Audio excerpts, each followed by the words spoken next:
Okay, girls, just give me 1 second to figure out which game I'm gonna review next. Oh, I'm getting a call. Who could it be? Hello? Hello, old friend. Long time. You haven't done what I asked. Wait. I've always been there, 2-bit.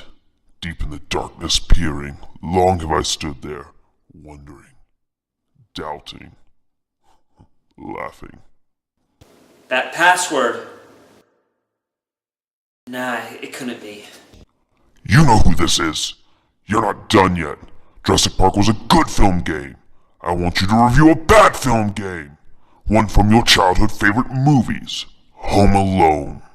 Oh, hell no.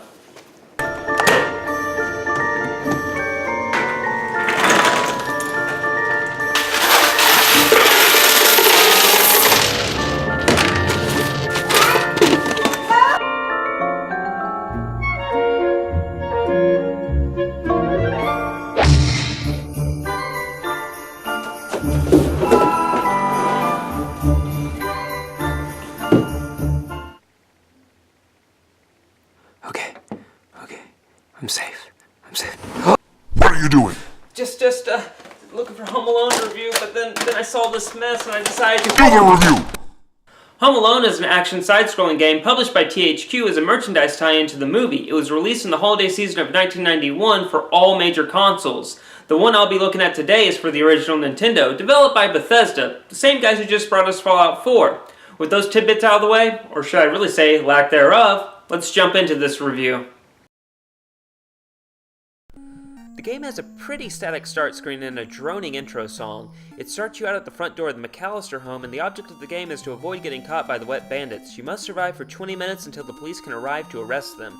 Once the game begins, you must immediately start moving and collecting traps, as Joe Pesci and his pal Marv's only interest is to catch Kevin. The house consists of 5 areas, not counting the front yard. There is the basement, first floor, second floor, third floor, and treehouse. There are various traps set, all having references to the movie, and each with a different corresponding strength, making the bandit tripping on them to be knocked out for a shorter or longer period of time. But you can only use them a handful of times before they disappear, so use them strategically. And speaking of strategy, I found the best route to take is going to the third floor and then heading out the window on the left and then down to the front yard and making a beeline for the treehouse. Once you get to the treehouse, use the rope to get across to the third floor and then rinse and repeat this process. It keeps the wet bandits looking everywhere for you and gives you room to maneuver.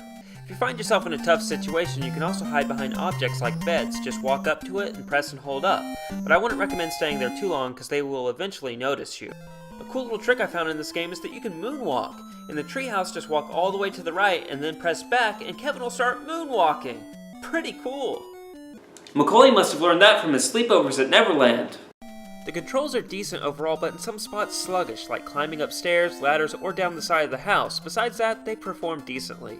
When you get caught, you're treated to a festive game over screen that says, "Oh no!" I've read that there's another game over screen that shows the classic scene of Kevin with his hands on his face saying, "Oh no!" I never got it though during my playthrough. After that, you're shown a map of the level, tallying up your score and showing how much time was left. The ending of the game is not much different either, as you're treated to a victorious scene of the cop hauling off the bandits and Kevin cheering on.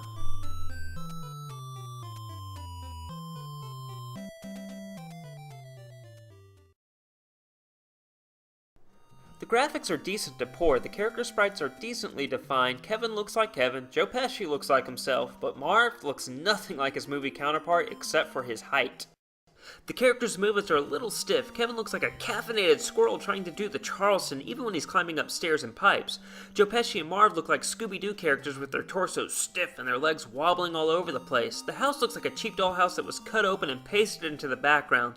The stairs are the only objects on the house that have any sort of depth to them. And then finally, the traps are just squares with pictures showing what they are.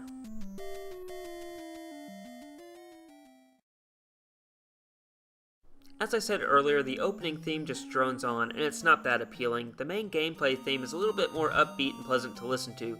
The treehouse theme is nothing special, it just feels like a breakdown to a prog rock song. The basement song actually does have a nice dark tone to it, and it's probably the most unique song in the entire game. The game over and ending song are exactly the same, they just sound like a default victory song.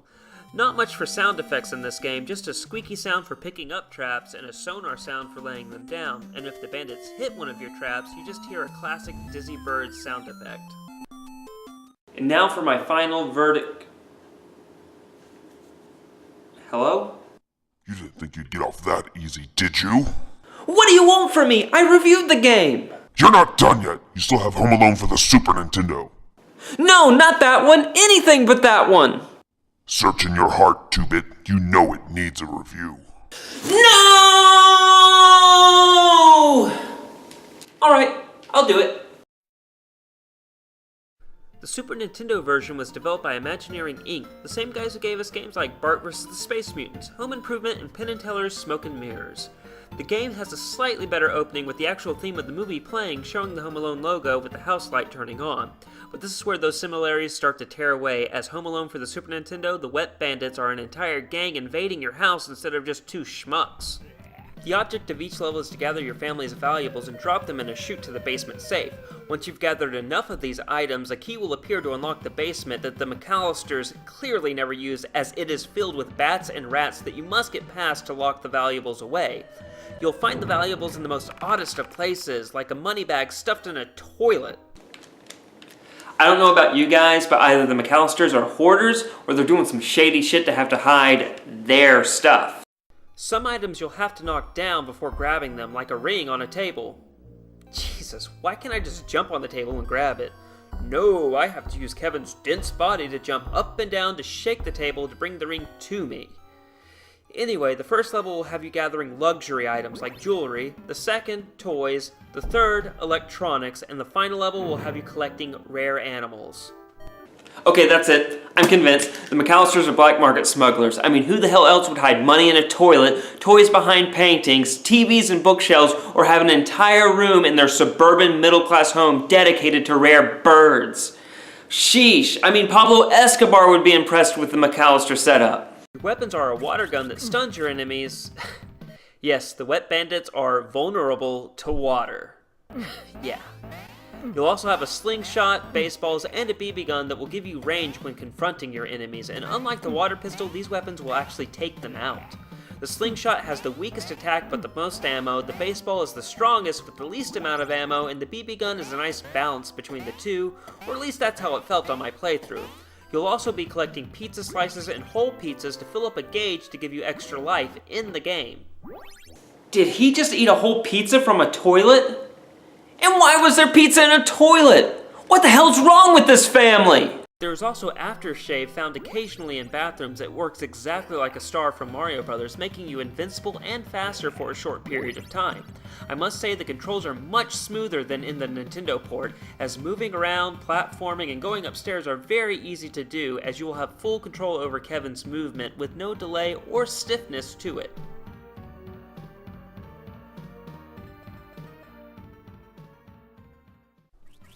Your enemies are an odd-job looking fellow who isn't really aggressive towards you at the beginning of the game, as he's more focused on grabbing valuables that you uncover. There's a guy in white who throws his hat at you, a pimply looking fellow who throws baseballs at you, and Joe Pesci and Marv, who are by far the toughest enemies, as they are resistant but not invulnerable to your weapons.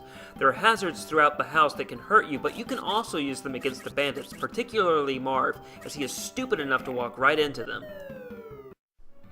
You also must contend with enemies at the end of each stage as you run the gauntlet to the end with bats, rats, spiders, and ghosts, that I presume are the dead associates of the McAllister smuggling empire. You have a boss fight of sorts at the end of levels 2 through 4. The first is a giant spider that can be killed by hitting a loose brick in the middle of the screen to fall onto it, a giant ghost that can be killed by hitting a loose brick in the middle of the screen to fall onto it, and a giant rat that can be killed by hitting a loose brick in the middle of the screen to, you guessed it, fall onto it. Well, if I ever run into a giant spider, rat, or ghost, I'll know a universal way to get rid of them. The graphics are actually pretty well done. All the character sprites are very well defined and look like their movie counterparts to some degree. They have smooth animations to them as well. The rooms in the house, however, feel copy and pasted, as most rooms look like each other with a different coat of paint. I mean, seriously guys, how many baby rooms do you need? This version of the game also has cutscenes. At the end of each level, you'll get one giving you info on what's up ahead. You'll also get a cutscene whenever you die, showing the classic hands-on-face Kevin screaming with, of course, the words, "Oh no!" You'll even get a cutscene with the game over, showing the wet bandits have captured you, asking if you want to continue or quit the game. You also have a nice ending sequence showing Kevin reuniting with his mother and asking Kevin if he's alright, to which he says it was nothing he couldn't handle. The final scene shows the wet bandits being put behind bars. Notice how the other bandits weren't with Joe Pesci and Marv? That's because Kevin's getting into the family business. He fed them to the spiders and rats in the basement. The music is decent. You have the main Home Alone theme at the start of the game, then the theme's levels, which are generic, with one having a rockabilly tone to it, another just a generic game song, and lastly some basic holiday song. Some rooms will have the Nutcracker theme or another Christmas song I can't quite remember right now. The basement has its own theme, giving a creepy tone to it. All in all, the music quality is good, but with a very bland performance. The sound effects are very well done, nothing too amazing about them except for when Kevin gets caught and screams, or when old Marv falls onto a trap. Those toy bears can't believe he is that stupid. Home Alone on Nintendo and Super Nintendo aren't great games, but I wouldn't say they're shitty either. I can't judge them too harshly because I'm sure the movie studio put pressure on the publisher and developer to deliver this game by Christmas. You have to understand this was a different era for the video game industry, and they weren't as big then as they are now, and I'm sure they didn't have enough clout to push for a longer development period to deliver a high quality game. In my opinion, game developers like Bethesda tried to, in a short time frame, deliver a game like Home Alone on the Nintendo Entertainment System, where there's not much to it, but they tried to draw as much as they could from the source material. Now, that doesn't mean it's a good game, but at least it's trying to do some good things in it. On the other hand, there's Imagineering Inc. and Home Alone on Super Nintendo, where it feels like they needed a movie for a game instead of a game for a movie. The characters and name Home Alone feel like they were just slapped onto a random game and shipped. Even though the Super Nintendo version does have better presentation and controls, Imagineering Inc. didn't even try to give you a sense that you were in the Home Alone world. Fast forward to today and you can see whose work ethic worked best, as Bethesda has AAA franchises and Imagineering Inc. closed their doors in 1995.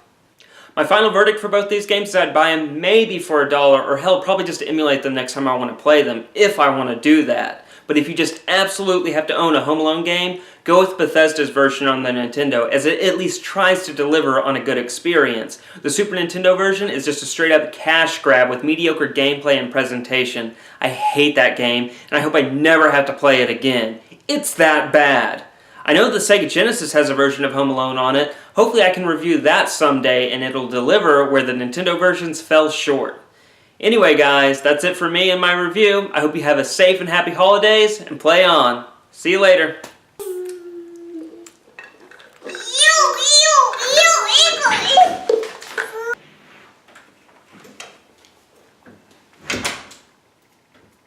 Plastic food again?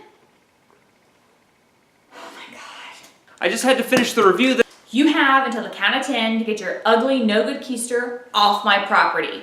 1, 2... Alright, I'm sorry. I'm going.